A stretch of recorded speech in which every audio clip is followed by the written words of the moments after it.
امریکہ اور اسرائیل کی ایران کے ساتھ جو جنگ جاری ہے، اس کا نتیجہ کیا ہوگا؟ کس طریقے کے ساتھ ایران ان دونوں ممالک کو، جن کے متعلق کہا جاتا ہے کہ یہ سپر پاورز ہیں، ان کو نیست و نابود کرے گا، انہیں شکست سے دوچار کرے گا؟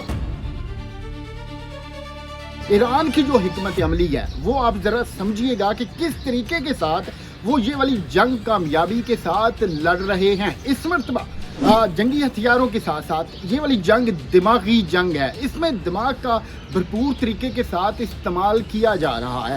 پھر جو پانی ہے، آبنائے ہرمز، یہ وہ جگہ ہے جہاں سے جتنے بھی ممالک ہیں وہاں جو تجارت ہے اس رستے سے ہوتی ہے، جو تیل ہے وہ یہاں سے بحری جہازوں کے ذریعے جایا جاتا ہے، اور وہاں پر ایران نے مکمل طور پر قبضہ جمایا ہوا ہے، یعنی کہ ناکہ بندی کی ہوئی ہے، اور وہاں پر لاکھوں کی تعداد میں جو بحری جہاز ہیں وہ رکے ہوئے ہیں، تجارت رکی ہوئی ہے، معیشت تباہ و برباد ہونے کا خدشہ ہے۔ اسی حوالے سے اب صدر ڈونلڈ ٹرمپ کو دھچکا بھی لگ چکا ہے اور وہ اقدامات کرنے کی کوشش کر رہے ہیں۔ ساتھ ساتھ ایران نے کس طریقے کے ساتھ ان دونوں ممالک کو شکست دینی ہے، اور یہ اس شکست کی پیشین گوئی جس شخصیت نے کی ہے، پروفیسر جیانگ، یہ چائنا کے پروفیسر ہیں، یہ جیو پولیٹیکل تجزیہ کار ہیں۔ اس پریڈکشن سے پہلے یہ دو مختلف پریڈکشنز انہوں نے دی تھی جو کہ سچ ثابت ہوئی تھی۔ یہی وجہ ہے کہ جب انہوں نے ایران اور امریکہ اسرائیل کی جو جنگ ہے اس میں ان دونوں ممالک کو شکست کی بات کی ہے، تو اس کے بعد سے جو امریکہ ہے وہ شدید پریشانی کا شکار ہے، اور اب تو باقاعدہ کچھ ویڈیوز آ رہی ہیں جن میں جو صدر ڈونلڈ ٹرمپ ہے وہ دعائیں کروا رہا ہے اپنے لیے اور اپنے ملک کے لیے۔ آپ نے وہ یقیناً کلپ بھی دیکھے ہوں گے۔ پروفیسر جیانگ نے اس سے پہلے جو دو پیشین گوئیاں کی تھی وہ بھی میں آپ کے سامنے رکھوں گا۔ اس کے علاوہ دماغ کی جنگ کا میں نے آپ کے سامنے ذکر کیا ہے، پھر ایران نے کس طریقے کے ساتھ ان دونوں سپر پاور کو نقصان پہنچایا ہے، پھر آیت اللہ خامنئی کے بعد اب جو ان کے جانشین ہیں وہ کس طریقے سے ان سارے معاملات کو دیکھیں گے، تو یہ سب کچھ میں آپ کو بتاؤں گا آج کے اپنے اس ولاگ میں۔ آپ دیکھ رہے ہیں D S digital T V, میں ہوں بہرام۔ پروفیسر جیانگ نے کچھ عرصہ قبل ایک پیشین گوئی کی تھی کہ اس مرتبہ امریکہ میں جو انتخابات ہونے جا رہے ہیں ان میں ڈونلڈ ٹرمپ کو فتح حاصل ہوگی اور وہ پھر سے ایک مرتبہ صدر بنیں گے اور وہ صدر بن پائے۔ اس کے علاوہ انہوں نے ایک اور پیشین گوئی کی تھی، جو امریکہ ہے وہ ایران کے ساتھ جنگ کرے گا، تو وہ بھی ان کی پیشین گوئی سچ ثابت ہوئی۔ اب آپ نے دیکھا کہ اس سے پہلے بھی 12 دنوں کی جنگ جاری رہی اسرائیل، امریکہ اور ایران کے مابین میں۔ اب اس جنگ میں جو ایرانی پراکسیز ہیں، چاہے وہ حوثی ہیں، حزب اللہ ہے، یا پھر ان کے جتنے بھی یہ والی پراکسیز ہیں، انہوں نے ان 12 دنوں کے اندر بہت سارا کام کیا۔ انہوں نے سب سے پہلے اس چیز کو نوٹ کیا کہ جو امریکہ ہے یا پھر اسرائیل ہے، انہوں نے کس طریقے کے ساتھ ان کے ساتھ جنگ کی ہے، کہاں پر ان کی خامیاں تھیں، کہاں پر ان کی کمزوریاں تھیں، اور انہوں نے جو حکمت عملی اپنائی تھی اسی کا اس مرتبہ یہ جو اب جنگ ہو رہی ہے اس میں انہوں نے توڑ کیا۔ اب 12 دنوں کی وہ جنگ جاری رہی، اس کے بعد ایک مرتبہ پھر سے اسرائیل نے اور امریکہ نے مل کر ایران کے اوپر حملہ کیا، اور وہ ایران کو نقصان پہنچانے میں کامیاب بھی رہے۔ ان کے جو سپریم لیڈر ہیں آیت اللہ خامنئی، ان کو انہوں نے شہید کیا۔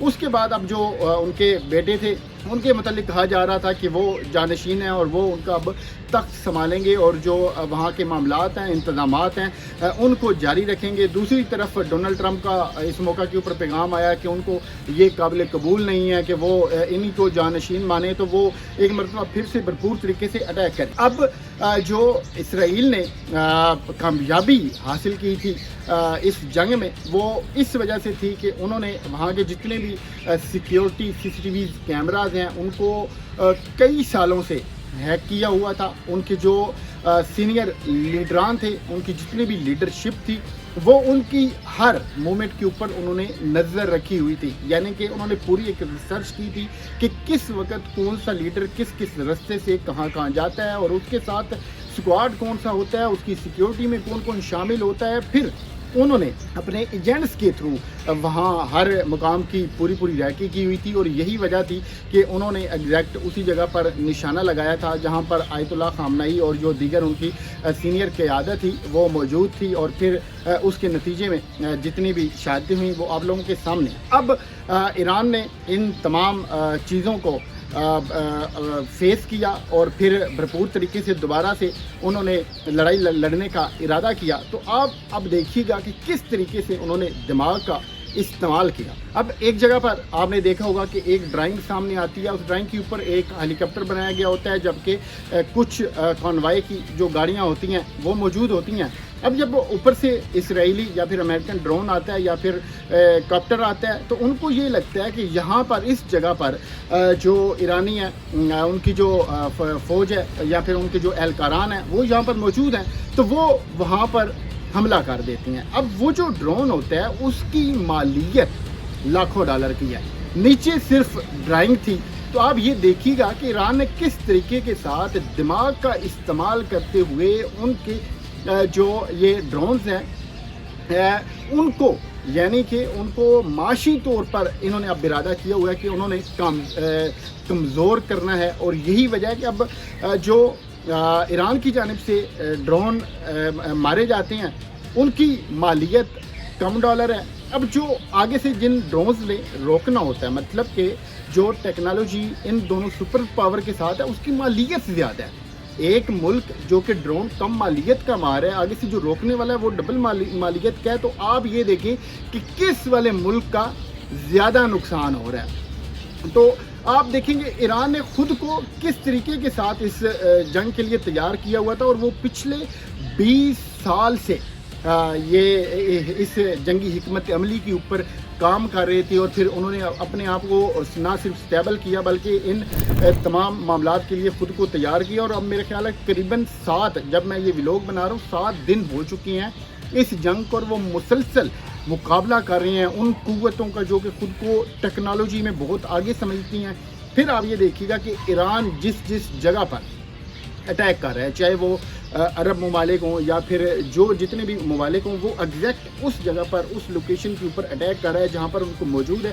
उनको ये बात मालूम है कि यहाँ पर CIA के अड्डे हैं, यहाँ पर जो अमेरिकन हैं वो मौजूद हैं, वहाँ पर इसराइली चाहे उनकी एजेंसी मोसाद है उसकी एजेंट्स मौजूद हैं। तो वो एग्जैक्ट उसी लोकेशन के ऊपर उसी जगह के ऊपर हमला कर रहे हैं, और फिर उनके जितने भी जंग में इस्तेमाल होने वाला साजो सामान है उसको वो निशाना बना रहे हैं, यानी कि वो उनको इस लिहाज से मफलूज कर रहे हैं। अब अबनाए हुर्मुज़ के ऊपर जो पसदाराने इनकलाब है ईरान की, उनका मुकम्मल तौर पर कब्ज़ा है। उन्होंने इस जगह को अपने कंट्रोल में ले लिया है, और फिर इस मकाम को उन्होंने पूरा का पूरा बंद कर दिया। ये कई किलोमीटर दूर तक एक आबी गुज़रगाह है। इस आबी गुज़रगाह के ज़रिए जो ख़ाम तेल है वो मुख्तलिफ़ ममालिक तक पहुँचता है। अब जब वहाँ पर पासदाराने इनकलाब ने कब्ज़ा किया हुआ है, और वहाँ जितने भी बहरी जहाज़ जिन्होंने गुजरना होता है उनको मुकम्मल तौर पर उन्होंने रोक लिया है। तो अब वहाँ पर लाखों की तादाद में जो बहरी जहाज़ हैं वो रुक चुके हैं। इसकी वजह से जितने भी ममालिक हैं अब वहाँ पर जो तेल की किल्लत है वो पैदा होने का ख़दशा है। साथ साथ जो ये जितनी भी पेट्रोलियम मसनूआत हैं उनकी कीमतें बढ़ने का भी खदशा है।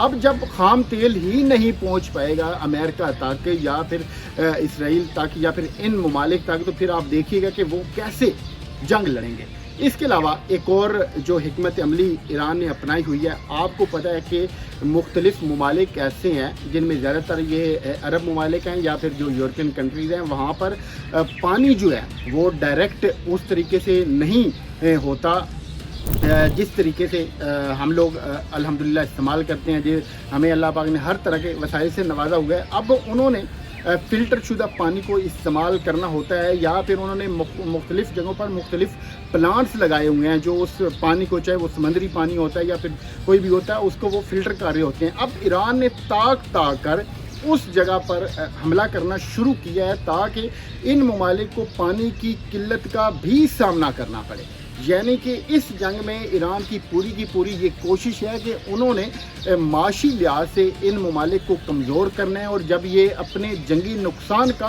تخمینہ لگائیں تو ان کے ہوش اڑ جائیں، اور پھر ابھی جتنے بھی امریکن معاشی ماہرین ہیں ان کے مطابق اربوں ڈالر کا نقصان ہو چکا ہے۔ تو اس وقت یہ مکمل طور پر صورتحال ہے جنگ کی، جیسی کوئی نئی پیش رفت آتی ہے تو اس سے بھی ہم آپ کو آگاہ کریں گے۔ تو ملتے ہیں اگلے ولاگ میں۔